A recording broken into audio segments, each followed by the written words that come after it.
never cries, or she's just not a strong reactor to anything. And I had gone outside and I came back in and she was in the bathtub. I was giving her a bath and she was screaming and crying for what seemed like no reason at all. And she just said the toys in the bathtub are moving because she has a basket that's hooked to the tub. And she was like, it's moving. And I was like, well, when the water moves, it moves. She goes, no, Mom, like it's moving. And she was hysterical, which is very unusual if you know her. Did that ever happen again? She does not like to go in the bathroom. She rushes in and out, and she doesn't scream or cry because I think she knows that something's different in there.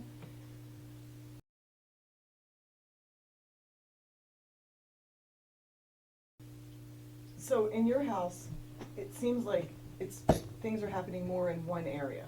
What's happening in that area?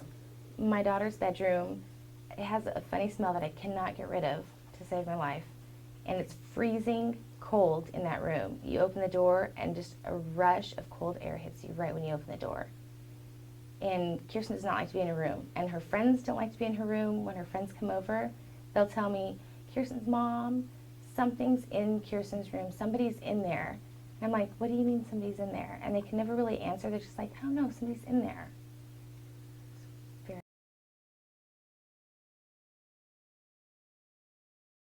Hall light, and I put the light kept going out. Just every time I turn it on, it would just pop, or I'd leave it on for 5 minutes and it would turn off.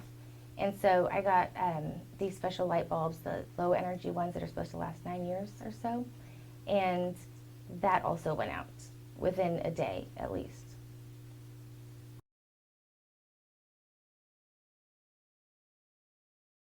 And then I came out and we started talking about it. Did the house change? Did things happen differently after we were here? After you were here last time, things have really kind of gone crazy, really. The other night, the lights were just blinking on and off, almost so quick that it wasn't like they were turning completely off and then back on. It was just on, off, constantly, more like they were blinking, really. And I've heard footsteps, and my husband was in bed the other night, and he thought I had walked into the room to check on him, and he opened his eyes, and he expected to see me standing over him, and there was nobody there, and then he heard his name whispered, Joey, really loud. And that was after you were here last time.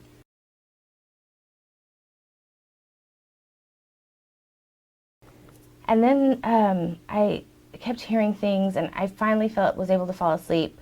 And I heard somebody walk into the living room, and I kind of felt the floor shift, like somebody was standing there, because the house is old and the house has hardwood floors. And I looked up, and both of my cats were looking up like somebody was standing between them. And then one of my cats reached his paw out to kind of say hi, because he's not shy at all. He reached his paw out to whoever was standing there. And I was just like, oh my gosh. I didn't even know what to do at that point, because I was like, okay, so I'm not crazy because the cats see it too.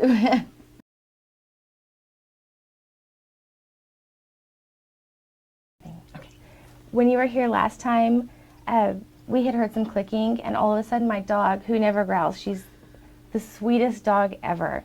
She was looking where the clicking was coming from and growling like there was an intruder, which I've never heard her do before, but she was very scared.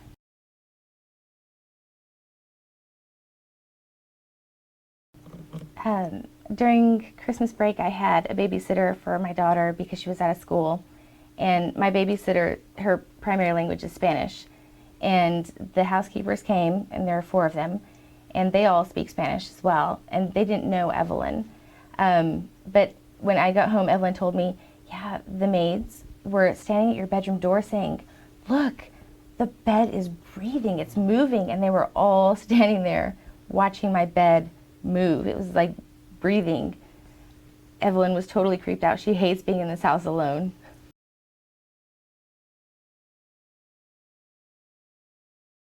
We have a neighbor who's lived in the neighborhood since the neighborhood was developed, and she told us that she never really talked to Fritz, and then one day after he'd lived here for 20 years or so, He met her in the yard halfway in the middle of the street and said, "Sally's sick." And that was all he said, and he turned around and walked away, and a couple weeks later she had died. And almost immediately after that, he married her sister. So she moved into the home, and 2 years later, he was dead suddenly. And nobody really knew because nobody really talked to them. More like they didn't talk to anybody. They just kind of kept to themselves, but they were very loud, kind of angry people. But we don't know why they died, but it was very sudden.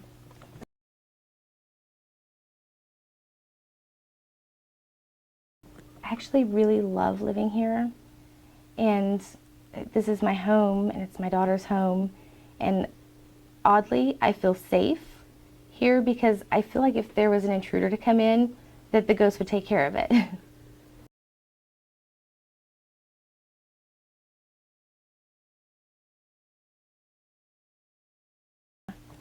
All of the houses in the neighborhood had been broken into, not all of them, but most of them had been broken into, and ours included. They broke in through the garage, and we have a window on the door that leads from the garage to the kitchen. And they took off the window, and then they left. And when the cops got here, they said, something must have scared them off. And I thought to myself, yeah, I have no idea. But they didn't come in. It was the policeman who opened the door and set off the security alarm.